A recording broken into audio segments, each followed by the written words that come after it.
We're happy you're here, and I want to introduce our next speaker. Ray Geis is one of our administrative law judges, and Ray's a former high school teacher and a union president and worked for DAS doing a lot of these employment things related, and has been one of our key administrative law judges. And one of the points, some people who maybe aren't directly in HR wonder what's a 124. Well, that's the order that if you're going to fire an employee or a discipline or something like that, where you got to be specific.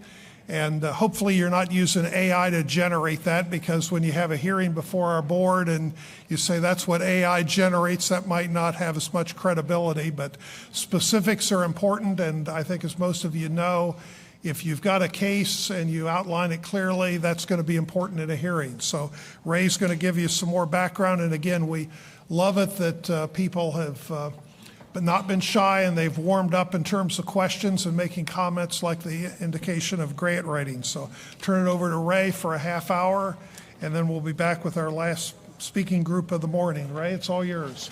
Thank you, Mr. Chairman Casey, for that nice introduction. Yes, my name is Ray Geis. I am one of the administrative law judges at the State Personnel Board of Review, which means I spend a lot of my time making findings about whether an appointing authority, such as a state agency or a county board of commissioners, has met their burden of proof for the action that they're taking against an employee. Because if you recall, under RC 124.34, those folks who are classified civil service employees, those would be folks who work, are not in a bargaining unit, not in a union, tend to be the supervisory class, tend to be the middle management class.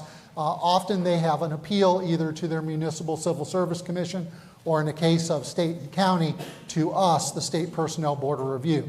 The foundation document for taking an action, if you're an employer, if you're an appellee employer, so to speak, is this section 124.34 order, which you can find online at pbr.ohio.gov. That's like peanut butter and raisins, pbr.ohio.gov, and you can find a lot of forms that can help if you're an employer. If you're an employee, or you find yourself wanting to challenge an action by your appointing authority, whether it be for some disciplinary action, whether it be for a disability separation, you too would want to have this information. So if you're an HR person who writes Section 124.34 orders, this is for you. You want to be able to write them well. You want them to be able to stand up on their face so they're not disaffirmed before you can get to the merits, that is, the facts of whether something happened or didn't happen. And if you're an employee, you want to be able to know how to avail yourself of your rights under the statute. Because, again, this whole system was designed so when new politicians are elected, they don't just take everybody out and hire their buddies, and so we have this idea of career level civil servant, so that you are entitled to keep your job during good performance and good economic times, and you're not that it's not supposed to be taken away from you for arbitrary or capricious reasons. So let's take a look. What is a 124.34 order? We have a form. It is online. It doesn't give you a whole lot of space to write on the first page what it is happened. But it's really important for you to not just use the form or a comparable form. It's really important that you have the content and the citation to the offense. So I know it sounds very criminal, doesn't it? But you're not. It's not criminal law. This is all civil law. But there are certain 124.34 order offenses like dishonesty, drunkenness, discourteous treatment of the public, failure of good behavior, things like that. So the first thing we want to make sure that we put in our order is, what did the person do or didn't do? We call these acts or omissions in legal jargon, right? They either did something or they didn't do something, or why are we here? Why are you triggering this process? You also want some information about when or where, enough that you don't confuse it with some other event. Because the key reason why you as an employer are writing this order is to apprise the employee. It's part of due process, because classified civil service employees have rights. They have the right to know why there's an adverse action taken against them, and they have a right to appeal it. And you, as an HR professional, need to advise them of both. Or if you're an appointing authority, you need to advise them of both. Or if you're the employee, you have a right to know. It's that simple. And it is simple, but in practice, I get a lot of orders that are suboptimal. And they elongate the process because it creates some challenges. Challenges over the order itself, challenges about what happened. Okay, so the first part is fact, right? The second part is, what did they do wrong? So if it was dishonesty and you think it is, put dishonesty. If you think it was failure of good behavior, which is a pretty big concept, or neglect of duty, put that. I have some agencies that put the whole statute in. I don't personally like that. It's a kitchen sink theory, this idea that if I write it long enough and put enough crap in it, that one thing will stick. I find that doesn't really work very well, so you don't need to recite the whole statute. If you have your own work rules, and it's a dishonesty case or it's a underperformance case, just write that and recite your rule. So there is a limit to putting too much stuff or reciting too many laws in order, because anything you put in there, you're going to have to prove it. And then you can get yourself to the point, if you're defending these cases, which appellees, employers usually are, is how many rules do you want to have to prove? There is a point that there is too much. This is an art, it's not a science, but I want to leave you with some principles and some guidelines so that you can spot problems before you issue the order. So let's move on. I mentioned some of these before. Here are the big ones that are in the statute. You can use those or you can use your own work rules. Just be descriptive. If you violated work rule 5.1, put 5.1 of your policies. Okay. Many agencies give me multiple page orders because they can't fit everything on one page. That's okay, but I have had several mistakes this year where the employer forgot to serve the employee the whole order, or they forgot to serve the appeal notice rights.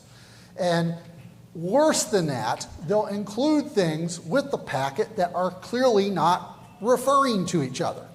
So if you include your Loudermill pre-discipline report where your pre-discipline meeting officer concluded that the employee did steal the cake from the cafeteria, and that's not on the face of the order, and you include that Loudermill report, I will not know that it is part of the section 124.34 order unless you use one of these magic phrases.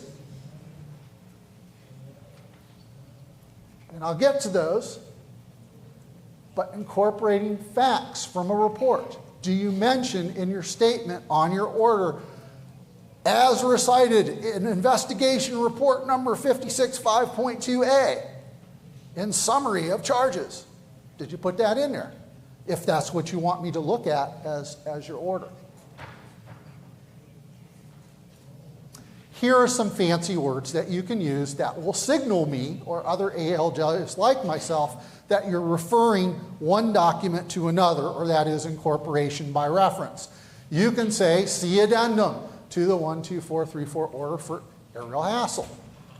Or you can say, as found in the pre-discipline report by Persecute. Or you can say, attached to and made part of this order. All those things will work, and you want to put numbers on them if they're multi-page, because we don't want to get into a battle at hearing about what's in the order and what is not in the order. You want to focus on proof. Employees want to focus on challenging those proofs. And by the way, what's the penalty? Well, the order can be disaffirmed on its face, and then you have to reinstate the employee. In many cases, put them on administrative leave, and then you have to do a new order. And that's nice that you can do that, because employers get two chances or two bites at the apple, so to speak. Sometimes employees don't think that's very fair. They want to get off on a technicality and be done with it. That simply is not how the system works. But you are going to cost your agency a lot of back pay if you end up losing and you didn't do the order right in the first place. You're definitely going to increase your costs or increase your payroll on that. All right, so let's look at requirements of the orders. And this is if your employee hires an attorney or represents themselves, and they come in and they challenge your order, HR professional. What can they make you prove to me and the board? Well, they can make you show, again, employer, the employee can make you show that you served them properly. The employee doesn't have to admit that. They don't. That's your job as an HR professional or an appointing authority. How can you do that? Okay, well, another requirement is we still use original signatures for orders. Typically that means a handwritten signature. I'll entertain questions on electronic signatures at the end if you want to do that, but it has to be a real legal original signature, okay, for the copy that goes to the employee. You have to serve an honor before the effective date of the order. A lot of mistakes I see in orders is appointing authorities, you're not giving yourself enough time to serve the order. And if serving that order, if there's a problem with it, by the time you do get it served, the time has passed and now the order is stale and you have to start over again. So make sure you build in enough time in the process. Unless you're sure you can call your employee into a meeting and sit them down and they'll receive it and accept that, which, you know, when I was a labor relations manager, and also when I was a union advocate, I would tell people the same thing, employees the same thing. Why are you fighting service of the order? Don't you want to appeal it? Don't you want to challenge it? Well, you need to get it in your hand if you're going to challenge it. But a lot of employees don't think that way. It's a very trying time if you're suspending an employee, if you're removing an employee. It's a very, very heated time. And a lot of times they will avoid. Or if you're doing a disability separation, having someone come into work. I've had cases, I used to do a lot of service process, and you know, I've had cases where, you know, you couldn't get the order served because the mailman would not go to the door because of the dog. You know, so those things do happen. You want to try to plan an orderly service of the order. But yeah, you have to serve it, honor before the effective date. And then, you know, again, if the employee or their attorney wants you to prove all this stuff, you're going to have to prove it. Okay, well, let's talk a little bit more about how to get it in the hand of the employee. You can do personal service. And if you have a good relationship with the employee and they know it's coming, I used to do a lot of IDSs, involuntary disability separations. I gave the employees plenty ahead of time, talked to them about their rights to come back within a certain amount of time, try to make it as positive an experience as possible instead of a nasty experience. A lot of employees, they think they're being disciplined when they're disability separated, when really it's actually a pretty nice feature for public employment, because when you think about it, you don't get those type of reinstatement rights in the private sector. So a lot of times IDS separations were not my toughest things to do back when I was a practitioner doing, you know, labor relations for the management side. What if you can't personally serve them? They've been off on disability, maybe you have them out on administrative leave. Well, typically you're going to do this, and we did update our rule. It's not updated to the, there could be some other features coming down the road later on, but suffice to say you no longer have to wait for the little green card to come back to know that your employee has been served via certified mail. Now you can use electronic delivery confirmation, and that's proof of service. So you print that off and you bring it to the hearing with you. But sometimes service fails because they won't accept it, or for whatever reason. There's lots of things that can go wrong with the mail these days. What happens if you can't get that service then through the USPS? Well, we have what's called constructive service. We don't call it that. Constructive service is a legal fiction. It's like they maybe didn't really get it, but we don't care because you tried hard enough. If you followed the magic procedure, got to follow the magic procedure. If you don't follow the magic procedure, it's no good. Well, constructive service in our case is after you receive notice from the post office that it was undeliverable, unclaimed, then you can do what's called a certificate of mailing. And you say, I, John Doe, the labor relations guru of the Department of Public Well-being, do hereby state that I mailed by regular mail on this day of blah, blah, blah, blah, blah, 2024 to so-and-so at their last known address. And you keep that and put it in the file. And then when you bring it to hearing, because you know the employee probably kind of got the order if they appealed it, but again, it doesn't matter. You got to follow the magic procedure, and it's constructive service. And then you show us that at the hearing, and we'll say, probably okay. Let's get to the merits. Okay, so here's your checklist for you when you're writing an order and sending an order. An employee, if you're on the receiving end, you want to pay attention to this too, to make sure none of your rights were violated. Is it your last known address? The one you put on file with your employer. Do you keep a business record, HR people? Do you have, yes, in your HRIS system. That is your record, and you'll print out a screenshot for me, and you'll bring it to hearing, demonstrating that it was sent to their last known address. Did you make the effective date of the order after signing? Did you build in enough time in case service didn't go as fast as you wanted it to, if it comes back unclaimed? And very, very importantly, you have to tell the employee about their rights to appeal your action. So make sure that is in there when you mail it out, okay? Simple stuff, but you would not believe how many times service will be defective or an order will be defective because a good plaintiff's lawyer raises a challenge on it, or the employee is just confused and they're like, I don't even know what they fired me for. They wouldn't let me take the paper. I've had that case. The HR professional didn't want them to take the paper because they had the original signature on it. They didn't want to give it to the employee because the employee could just crumple it up and rip it up and throw it away. And then there was no evidence. So that's why you want to make more than one copy. Original duplicates, we call them. I used to have my director sign 3 orders. And they say, Ray, why do I have to sign this 3 times? I said, because it's triplicate. And that way we have original duplicates to give to the board. Okay, Ray, whatever. Okay, so here's our board order form. How many of you have seen this? Raise your hands. Okay, so it looks somewhat familiar, and again, you're always welcome to use this. You can use your own form, but it has to be substantially similar, not so much in format, but in content. And you got to get those signatures right. All right, well, we're going to look at this first one here. And we want to ask ourselves, is this a good order or not? Does it do the things I talked about earlier? And I'm just going to read this real quick.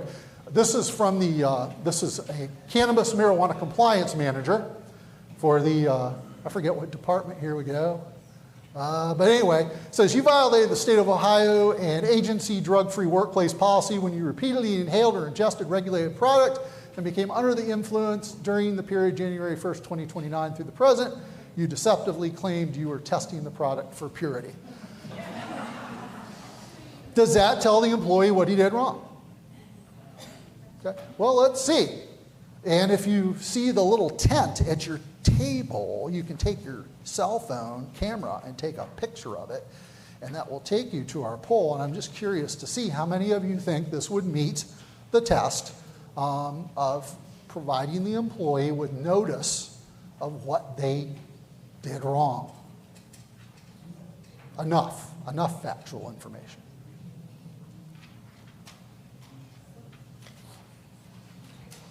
And I think that'll actually come up on your phone too. I'm just curious. And if you don't know, you can say that. I mean, but you have to really not know. You're like, I'm not sure, maybe. Or you're like, no, this is good enough. That's what I'm interested in. I'm interested in the differences of opinion because reasonable minds can differ over things sometimes.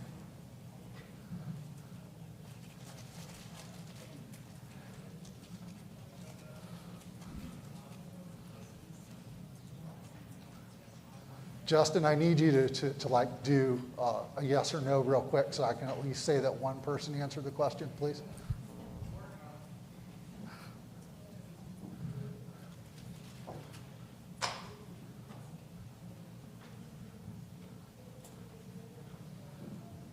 Are people able to do this? Are they able to get on? Good. Maybe we'll see some. It's not showing. All right, while he's fixing that, we're going to go low tech. Ready? All right. How many of you think this is good enough to tell the employee factually what they did not do right? Raise your hand. I have a couple hands. Okay. How many of you think it is not good enough? Okay, interesting. Now, what's missing from, we told you what he did. Yeah, Rhonda. Data incident, yeah, that might be important because he might have been consuming product on multiple days. And it could be a defense. Again, it's kind of a technical defense. Now, as an ALJ, I would be looking for, could you prove that he at least did it one time? But employees will do that, and then plaintiffs' counsels will do that. And they'll say, well, you didn't even tell them what day. Okay, anything else? What rule did they violate? Excellent. What's your name, ma'am?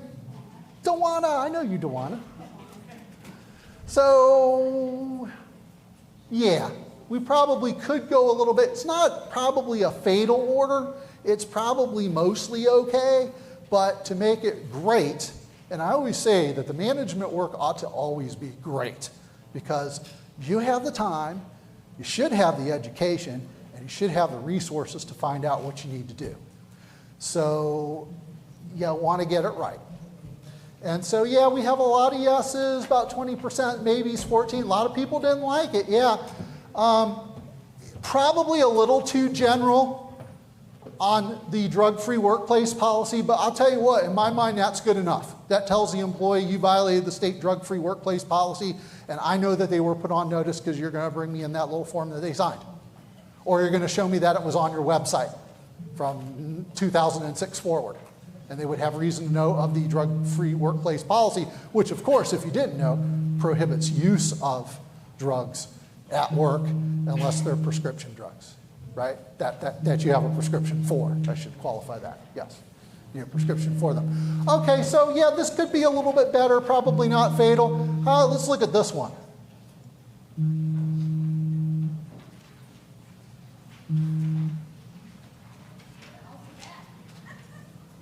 All right, this one's pretty trite, huh?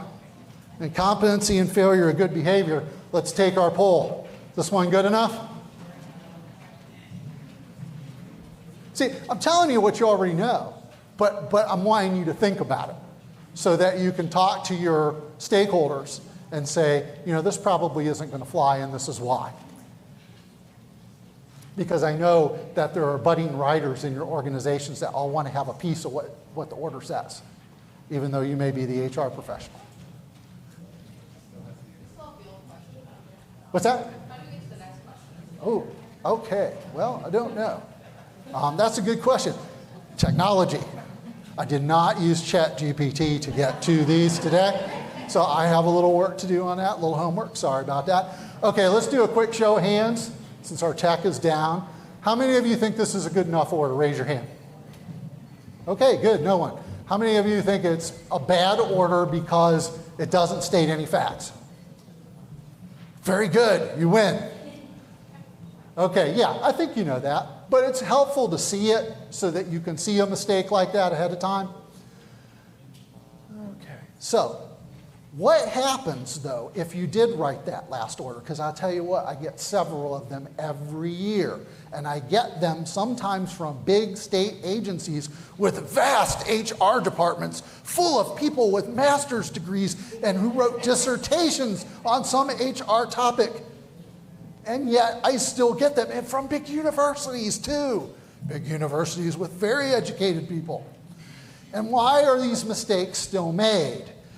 And I don't know the answer to that question. I don't care. Why I'm here today is to give you some basic confirmation of what's a good practice and what's not. So you can go back and tell your people, hey, I know this because the SPBR is telling us this is what they like to see so they can adjudicate cases. So, are we out of slides? We'll go to the next one. Okay. So anyway, we're going to talk about this request to make definite and certain. So if you did that last order, hopefully you didn't, but if you did, I know you, I see some of you in the audience. I know which one of you did it. No, I'm just kidding. Actually, nobody here today is one of those people, so good. Maybe that's why they did that, because they didn't come see me talk about this stuff. Oh gosh, I don't want to sound too self-important. Actually, any of our ALJs could tell you this, and they would tell you the same thing. I just have a bigger mouth. So anyway, if you get that, sometimes the employee who hires a plaintiff's attorney, they will make a request under our rule called a request to make definite and certain. And that will obligate you, employer, to write down exactly what that employee did wrong and when and why that's a violation of your work rules. I said they can do it. And what happens if you don't do it? Anybody know? You're going to lose. Do you know why you're going to lose? It's not specific enough, she says. What's your name, ma'am? Tracy, thank you for that. And you know what the remedy at hearing is? The plaintiff's attorney, and there are a couple plaintiff's attorneys out there that are pretty good and do these cases pretty regularly, and they will move the administrative law judge for disaffirmance based upon the fact that all the state's or county's evidence should be excluded from the hearing for non-compliance with this rule. And yes, it can happen. And not only do you lose on the merits at that point. So if you don't respond to a request to make definite and certain, and that employee comes and asks for a directed verdict without the hearing, just say they lose, you've lost on the merits because you will never be able to present any of your evidence of what the employee did. Happens once in a while, not very often, but happens once in a while. But it is important. By the way, one time this big state agency tried to turn the rule on its head. It was a novel argument, and they said, you know, we know that the employee could have requested us to make it definite and certain, but they didn't. So now they cannot argue that it was vague. Courts rejected that one. So employers, appointing authorities, you can't rely on the employee to make your order better later by asking for what the information is that already should have been in there. But if they do, it's a mixed bag. It's a mixed bag. What happens if you reply with a substandard response? Well, the employee or their attorney can ask me to look at the sufficiency of the response, and if I decide that it's insufficient, then I can exclude your evidence. And if I decide it's sufficient, well, then we go to hearing and do that. Doesn't happen too often. Usually when a request to make definite and certain comes in to an appellee employer organization, it's usually a timeliness issue versus a response issue, but anything can happen.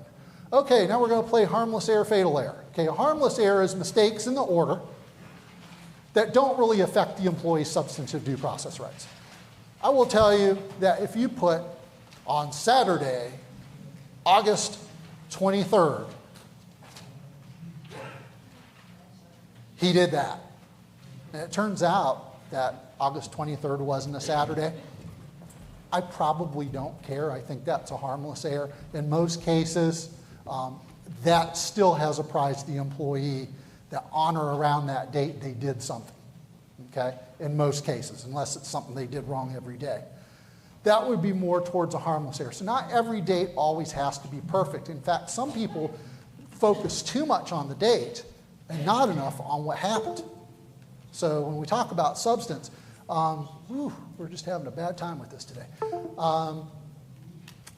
The other would be other end of the spectrum, what would be called fatal error. Fatal error is when it's going to cause a disaffirmance. Now, I'm going to take you through some examples here real quick because we're actually almost done. And if you go to page 13 in your book, 13 and 14, we'll look at a couple fake examples of responses to request to make definite and certain.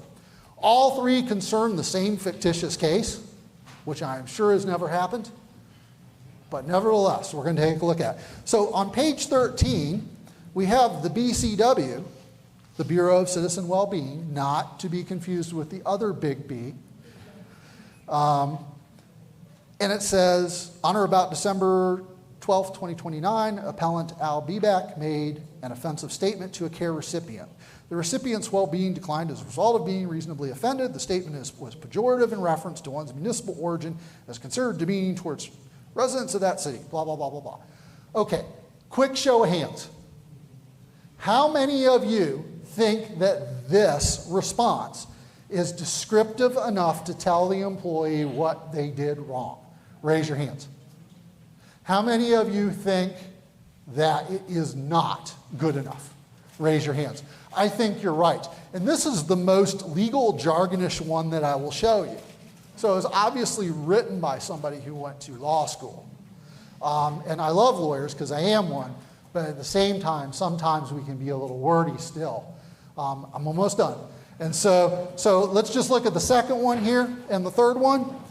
And you'll look at the second one and it says, notice what it says, It says, where are you from? Cleveland, the mistake on the lake. So now we know what the person said. Don't be afraid to put in quotes the bad words, people. They're bad, that's why they're getting suspended. So you don't need to make it PG rated, okay? Just make sure it's quote and then put and similar words or similar words after that. Okay. I've had appointing authorities tell me before I was a judge, oh no, that's too obscene. We can't do that. That's why you're firing them, sir. So anyway, this second example is probably the best one because it tells us what was actually said, that the person was offended because she was from Cleveland, and that constitutes discourteous treatment of the public, which is in the statute. And then the last example, I think you can figure that one out yourself. There's some missing information in there. So it is now 10:45. If you have questions, I'm hanging around today, or you can type your questions out, and we will answer them as quickly as we can in a way that makes sense, hopefully, and that will serve your needs. So thank you, folks. I really appreciate your time today.